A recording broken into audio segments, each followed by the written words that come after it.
Everyone, welcome back to V.F.M. तो जैसे कि अभी आपने देखा कि सिनेमैटिक शॉट्स लिए गए हैं और ये इसलिए लिए गए थे क्योंकि मैंने नंबर प्लेट निकाल ली थी। तो जब नंबर प्लेट निकाल दी तो ये इतनी अच्छी लग रही थी कि मुझे मतलब आना ही पड़ा, वीडियो बनानी ही पड़ी, क्योंकि मुझसे रहा नहीं जाता बिना सिनेमैटिक बनाए। और देखने में तो ऐसी अच्छी लग रही है, लेकिन अभी नंबर प्लेट तो लगानी पड़ेगी ना। ग्लव्स तू क्यों ले रहा भाई? मैं क्या करूँगा? एक तू पहन ले, एक मैं पहनता हूँ।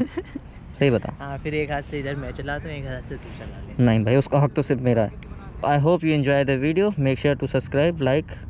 10,000 सब्सक्राइबर हो गए, उसके लिए मैंने एक वीडियो मतलब बन रही है, बनी नहीं है अभी, तो कमिंग सून है, तो वेट करें, मतलब सब्सक्राइब मतलब बस चलो। दफा हो चल।